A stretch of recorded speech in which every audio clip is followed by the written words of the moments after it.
For sewer, we have 10.7 million, and for capital, we have 36 million. If you come down to equity, members' equity for sewer is at 13.3 million, and for POA and amenities, we have 36.6 million. If you go to cash flow for operations, you'll see that for POA, we have 1 million in positive revenue for the month, which is a positive 1.3 million variance to budget. If you come all the way over to the right, you'll see that we have 2.7 million from cash flow, in cash flow. Come down to amenities, you'll see that we have a negative 988,000 for operations, which is a negative variance to budget of 602,000. If you come all the way over to cash flow, you'll see we have a negative 2.6 million. However, if we combine the two, POA and amenities, we're sitting at a positive 94,000 from operations, which is a positive 696 to budget. Come all the way over to the cash flow at the end, and you'll see after all purchases of capital equipment, master plan, and debt principal and interest, we're positive, just about 25,000. For sewer, results from operations is 484,000, which is a positive variance to budget of 25,000. And if you come all the way over to their cash flow, you've got a positive 449,000. So all in all, we're considering the situation we're in, I think we're doing very well. I think we're holding pretty good, and we hope to increase a little bit some of that loss that we had because everybody is visiting the amenities and helping us out. So hopefully it'll end better than expected. Any questions? No? Thank you very much. Thank you, Denise. The next item on the agenda is our treasurer's report regarding the impact of COVID-19. Bruce, deliver that. Good morning. How is everybody? Awake? No? Okay. The sewer department continues to operate normally. We started the year with $2.2 million of cash, and we ended July with $2.8 million of cash. The results for the first 7 months in sewer are better than expected, and we don't foresee any issues going forward. The POA operations area is improving with each passing month. July results were better with continued increased rounds of golf and diners at Stonehenge Grill, reflecting a continued increase of activity from our residents and our visitors. The July amenity fee revenues were only slightly unfavorable at a negative $37,000, bringing our year-to-date amenity revenues total to just over $1.9 million below budget. We began the year with $1.9 million in POA operating cash, which excludes capital, which is accounted for separately. At the end of July, we had $2.7 million of operating cash, which is an increase of $600,000 from June. Significant actions have been taken to reduce our operating expenses to counter the lost amenity fee revenues during the shutdown. The major cost reductions actions included canceling the $165,000 desilting project and the $650,000 for road paving this year. Labor is one of our largest expenses. Currently, we have 407 active employees, 14 employees on furlough, 6 seasonal employees inactive, and 1 employee on leave. Our labor costs in July were $61,000 favorable to budget, bringing our labor costs through July to $538,000, over $500,000 positive compared to budget. The senior managers continue to focus on cost reductions in operations while providing quality services to our members and guests. Some examples of actively managing our operating costs include positive variations to budget in the following areas. General administrative expenses are positive by $243,000. Marketing and events are positive by $92,000. Community maintenance is positive by $1 million, which includes the 2 major projects I mentioned. Marinas are positive by $44,000, and the CCC and recreation area are positive by $53,000. All the departments continue to monitor their expenses and are only doing what's necessary and postponing all discretionary POA operations expenditures. In summary, at this point, considering we were shut down for as long as we were, we're in a positive cash position, and we'll continue to monitor our income and expenses on a regular basis. We're looking forward to the remainder of the year revenue results being closer to the budget, which will help us combat the loss of revenue we experienced early in this year. And I want to continue to compliment Bob and the senior managers for the way they are monitoring our expenses and driving the cost in a positive fashion. So thank you. Good job. Thank you, Bruce. The next item on the agenda is unfinished business. And Jeannie wanted to make a comment to start. The non-conforming policy was out for publication for the last 30 days. Due to the plethora of comments, concerns regarding ambiguity in that policy, we have chosen to retake it back and relook at it and redo it, and we'll bring it back to for your approval in the future. Thanks, Jeannie. We have 3 sets of policies for vote today. The variance and appeal policy, the flag and banner policy, and the revised fee schedule were all posted last month. We've had 30 days for member comment, and so this morning we are ready to look at the revised variance and appeal policy. So may I have a motion to approve that policy? That policy was addressed minimally with questions that were solvable, no changes to the policy. As a result, we move that the appeals and variance policy be accepted as presented. Do I have a second? I'll second. Is there any discussion? All in favor, say aye. Aye. All opposed? Variance and appeal policy is approved. The second policy under review today is the flag and banner policy. And go ahead. In the same motion, flag and banner policy had questions. Essentially, it was approved by the membership, and so we as a board move that it be approved to our policy. Do I have a second for that? A second. Okay, is there any discussion? All in favor, say aye. Aye. Aye. Opposed? Flag and banner policy is approved. And then finally, the revised fine schedule. The revised fine schedule had minimal changes before we presented it to you, and we received no negative comments that would change our mind from we are recommending and move that we accept the fine policy as presented to you. Is there a second for that motion? I'll second. Is there any discussion?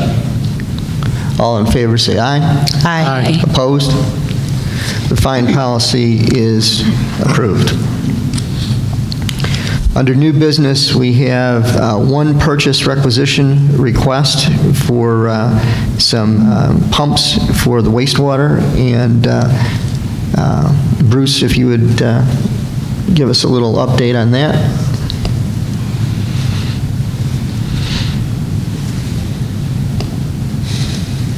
Good morning. This is a purchase request for 2 new irrigation pumps for our effluent spray system at the wastewater plant. The 2 pumps will replace the original pumps that were installed in 2001, 19 and a half years old, have over 55,000 hours on them, and we're just going to be replacing 2 out of the 3 pumps. The effluent spray pumps are critical pieces of equipment. Without them, we will have a violation. We will not be able to dispose effluent properly, and we'll have a bypass. So the pumps that are coming out, that are being replaced, will be rebuilt and put in inventory to be used for replacing the 3rd pump, which we're leaving as a drip irrigation pump. The PR is for $53,904, purchasing from Guthrie Sales and Service out of Brentwood, Tennessee, that provided the original pumps. Okay, thank you, Bruce. And I have a motion to approve the PR request for the wastewater pumps. Before I make that motion, I want to make a comment. The budget actually had $75,000 in it for 3 pumps, and I want to commend Bruce for the fact that he has decided to buy 2, rebuild the ones we have, and put them in stock. And therefore, to me, that's the way we manage Fairfield Glade, and I commend Bruce for that action. So with that, I'll make a motion to approve. Okay, do I have a second? I'll second that motion. Okay. Is there any discussion? All those in favor say aye. Aye. Opposed? Pumps are approved. Purchase order for the $53,000. The Fairfield Glade Resident Services update. Mr. Pat Gruet. What happened to your shorts? My wife stole them, took them away. Morning, board. Good morning, Rebecca. How are you? Good to see you.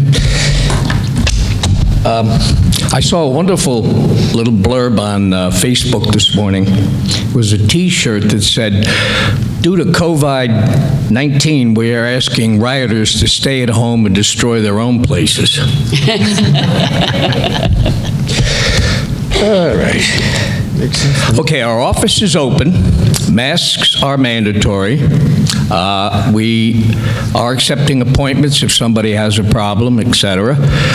Our programs are moving along fairly well. Way to Go driving program is very active. Obviously, people are getting back out.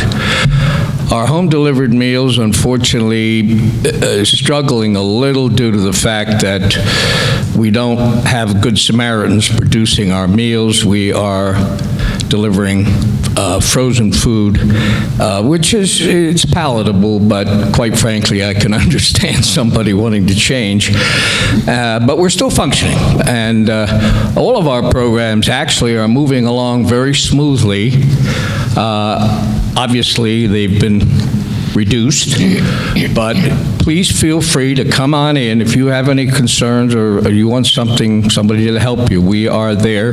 We do have phone books left, believe it or not, so we're glad to get rid of them. FGRS is, and I think Ken can verify this, we're undergoing a major facelift over the next 5 or 6 months. We are going to try to expand our board. We've brought a couple of new people onto our financial advisory committee, and we're going to try to streamline our organization more. We've been around now, we're going into our 12th year, and I don't like to use this term, but it's partially true. We've transitioned from a mom and pop, and we're going to try to become an organization that's more with the times. So we're going to look for good volunteers, especially for our board of directors. And most importantly, and I'm going to emphasize this, we are looking for women to run on our board of directors. We are a male-dominated board, and no, we need some women. So if you know any women who are willing to sit down and be interviewed by myself and Jim Grease, we are looking to really get your help, because we need another perspective. We have a couple of interviews coming up this next week for new board members already. So we're actively pursuing the fact that we have to streamline, get better organized, because we're finding out that as we age in this community, there are more and more concerns and problems. And for our newer residents that move here and who are young, what they don't realize, that they are eventually going to age. It's going to happen to them. So when somebody tells me, oh, I don't need your services, I'm young, I don't take medication, I'm in shape, give it time, baby. I'm living proof. Finally, a couple of quick things. Next Wednesday is the Safety Car Fit Day. Please show up. Have your car checked. There will be various organizations, and obviously we'll be there handing out our Vial of Life kits. And we urge everybody to get another kit, even if you have an old one that's there, it's time to update it. And remember, those kits are only good if you fill out the information so that we, not only in Fairfield Glade, but our police department, fire department, and our doctors know what your medication problems are and who your next of kin is in case of an emergency. And these things are extremely important to do. And it's a wonderful program. And to date, we've delivered almost 20,000 vials, not only in Fairfield Glade, but in the county. And they're free. That's the magic word. In closing, we are always looking for new volunteers. We appreciate the support of our board of directors and our management team. And please, come on down, fill out a little form, sign up for something. We're always looking for new drivers, somebody to help us out in possibly getting our welcome home kits, which we're now doing a little differently. The welcome home kits are being dropped off at the door, and then the driver will stay there to make sure that they're picked up. We're trying to avoid any, personal contact on that. So we're always looking for help. So please feel free to come on down, and we'll be glad to sign you up. And I'm just going to close with one little pearl of wisdom for all the men in this room. Laughing at your own mistakes lengthens your life. Laughing at your wife's mistakes shortens it. Thank you. Thank Any you, questions? Thanks. Thank you, Pat. At this time, we have comments from the floor.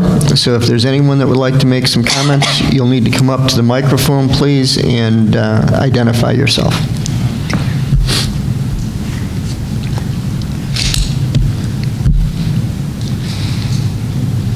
I'm Diana Brown, and I've been reading the variance appeal policy. I hope you are very tender with older residents who may not even know how to do this. They may not know where, I don't know where the ACC meetings are. For example, I had a friend who lived here, had a lot of trees on her property. She could not take care of the leaves. She wasn't financially able. So the church pitched in and did a leaf pickup or raking 2 or 3 times a year. Even if she was allowed to take the trees down, she didn't have the money to take the trees down. This tree policy is ridiculous. And you ought to be able to do what you want to do on your own property as far as trees. We all get older. They were beautiful at one time, and now we can't take care of it. So I think we need to be very tender and understanding of older people. This lady's husband got Parkinson's, and finally they had to move. And that could be in our future, all of us in our future. And personally, I'm getting tired of rules. And my mother passed away this month, and I'm about ready to leave Fairfield. Thank you, Diana. Is there anyone else that has any comments?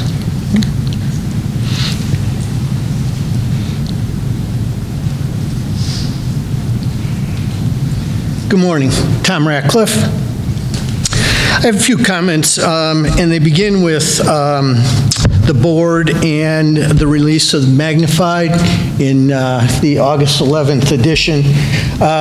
First of all, I appreciate that communication, and I think the residents do too. The part stated in there, I'll kind of paraphrase, but in there, and it's been said a number of times, opinions based on facts. I'd add to that, and I would hope this board would take the same attitude, and that is, let's also tell the whole story based on fact. So, as an example, in there it was stated that the norm across the country for most POAs was to have the same equal voting rights per like property, something to that effect. What wasn't mentioned, it's highly unusual to have an investor, large public entity with a large voting block at the same time as also having a seat on the board. Very unusual. That's a part of the fact that should be stated in some of these articles.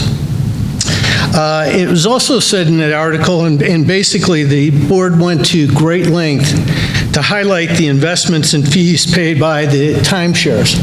And I appreciate that. And I think many of the residents also appreciate those investments. So let's tell the rest of the story.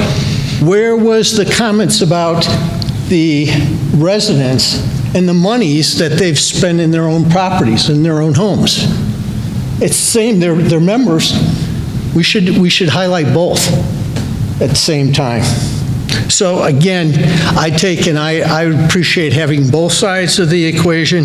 All the residents are asking as questions come up, like with the voting and so forth, is that we are treated equally. Equally in terms of property rights. The young lady mentioned about the trees. We have residents that, as residents, we can't cut trees. We have entities that can cut trees as they may without approval and without being fined. Double standard. Finally, when the board announces the results for the election next month, it's my expectation, and I think those of the members, that there's full transparency in that voting for those members. And by that, I'm talking about a breakdown of the votes by membership type, by candidate. It's full transparency. The information is there based on the outside company. There's no reason that it couldn't be presented. And again, that effort for full transparency. Thank you. Thank you, Tom. Is there anyone else that has any comments that you'd like to make? Yes, ma'am. Please step up.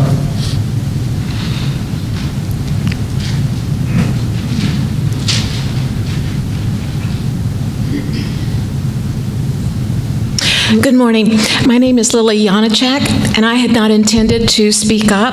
This is the first board meeting that I attend, and I want to compliment you. It was very well run, very professional, and I thank you for everything that you do.